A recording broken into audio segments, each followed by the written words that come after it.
मतलब इस गंदी सोच का तो शायद योगी जी इलाज कर देंगे, लेकिन कट्टर सोच का क्या, इसको लेकर लगातार वार्निंग देने के बाद भी ना उसमें कोई कमी नहीं आ रही है। बात बहराइच दंगों की, जहां मृतक गोपाल की पोस्टमार्टम रिपोर्ट आपको हैरान कर देगी, आपको सन्न कर देगी। आप सोचेंगे कि इतनी हैवानियत, इतनी बर्बरता, क्योंकि पोस्टमार्टम रिपोर्ट बता रही है कि गोपाल मिश्रा, राम गोपाल मिश्रा को गोली मारने से पहले उसके साथ इतनी बर्बरता की गई जिसे सुनेंगे तो आप सन्न रह जाएंगे। वैसे आपको बता दें कि रामगोपाल मिश्रा की मौत के 4 दिन बाद भी आरोपी पुलिस की गिरफ्त से अभी दूर हैं।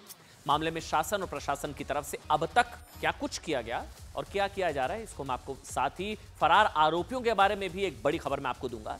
लेकिन उससे पहले हिंसा के दौरान मारे गए रामगोपाल मिश्रा की शुरुआती पोस्टमार्टम रिपोर्ट का सच आपको दिखाते हैं। ये टॉर्चर रिपोर्ट इसको क्यों कहा जा रहा है? सूत्र बता रहे हैं कि शुरुआती पोस्टमार्टम रिपोर्ट क्या बताती है। रामगोपाल मिश्रा को मारने से पहले आरोपियों ने उसे खूब टॉर्चर किया। क्या है रिपोर्ट में?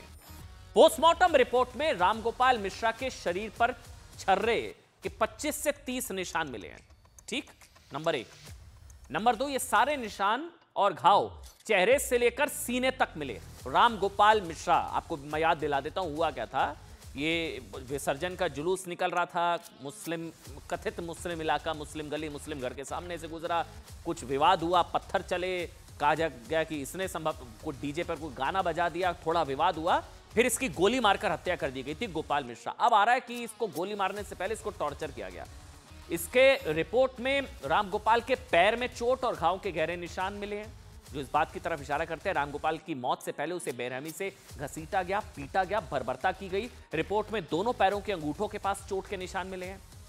ये भी नाखून के कुछ हिस्से भी उखड़े हुए थे, मतलब नाखून भी उखाड़ा गया, एक हिस्सा नाखून उखाड़ा गया, एक हिस्सा। पोस्टमार्टम रिपोर्ट में रामगोपाल मिश्रा की बाईं आंख के ऊपर के भी चोट के निशान, मतलब सर से लेकर मतलब ऊपर से लेकर नीचे तक इसको बुरी तरह से पीटा गया गोली मारने से पहले। रिपोर्ट बताती है रामगोपाल मिश्रा के सर पर किसी भारी चीज से प्रहार किया गया था। और सुनिए, मौत की मुख्य वजह यही चोट हो सकती है। और साथ ही रिपोर्ट में इस बात का भी जिक्र है कि शॉक और हेमरेज रामगोपाल मिश्रा की मौत की वजह बनी। रामगोपाल मिश्रा की पोस्टमार्टम रिपोर्ट को लेकर ना न्यूज़ 18 के संवाददाता अमित, उन्होंने बहराइच के सीएमओ से बात की। सुनिए, मारने से पहले रामगोपाल के साथ किस तरह की दरिंदगी, हैवानियत, बर्बरता की गई। मेरी जानकारी के अनुसार जो 25-30 के करीब छर्रे लगे थे, उन छर्रों के चोट के कारण जो अत्यधिक रक्तस्राव शरीर में हुआ, उससे उनकी मौत हो गई। बाईं आंख के ऊपर एक चोट थी और अंगूठों के नाखून के पास चोट थी। हाथ के नाखून थे या पैर? पैर के नाखून, जो बिग टो होता है, बड़ा अंगूठा जिसको कहते हैं, पैर के दोनों अंगूठे में चोट थी। पूरे नाखून नहीं निकले थे, थोड़ा सा गायब था पैर में। और बाएं आंख के ऊपर ललाट में एक चोट थी जो कोई हार्ड ब्लंट ऑब्जेक्ट से लगी प्रतीत होती थी। आपको बता दें, कुछ न्यूज़पेपर रिपोर्ट्स में दावा किया गया था कि प्लास से नाखून उखाड़े गए थे। इतनी हैवानियत। अभी सीएमओ साहब बता रहे हैं कि नाखून का एक हिस्सा गायब था, नाखून का हिस्सा गायब था, उखाड़ने की संभवतः कोशिश हुई। कुछ लोग कह रहे थे ना कि गाना कौन सा बज रहा था, वो देखने की जरूरत है ना। आज शायद उनकी आंखें खुलें, क्योंकि ये गुस्से में गोली चलाने वाला मामला नहीं है, बल्कि पोस्टमार्टम रिपोर्ट ये साफ साफ बता रही है कि राम गोपाल को तड़पा तड़पा कर मारा गया, टॉर्चर किया गया, बर्बरता की गई, हैवानियत की गई।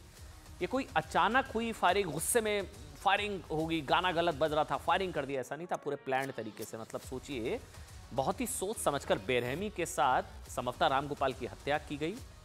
वहीं हत्या के 4 दिन बाद भी रामगोपाल मिश्रा की हत्या के आरोपी फरार हैं। हत्या के इस मामले में कुल 6 लोगों को आरोपी, नामजद आरोपी बनाया गया है। सूत्रों की माने तो इसमें से मुख्य आरोपी अब्दुल हमीद, उसके 2 बेटे सरफराज फहीम नेपाल भाग गए हैं शायद। नेपाल में आरोपी अब्दुल हमीद के बड़े बेटे सरफराज की ससुराल है और वहां उसकी ज्वेलरी शॉप भी है। पुलिस को शक है कि तीनों आरोपी नेपाल में छिपे हैं, जिनकी तलाश की जा रही है। बहराइच में वारदात और हिंसा वाली जगह नेपाल से मात्र 60 किलोमीटर की दूरी पर है। शायद नेपाल भाग गए हैं आरोपी। वहीं इलाके में इंटरनेट सेवा अब भी बंद है। हर तरफ सन्नाटा पसरा हुआ है, टेंशन है। पूरे इलाके में भारी संख्या में पुलिस बल अब भी तैनात हैं।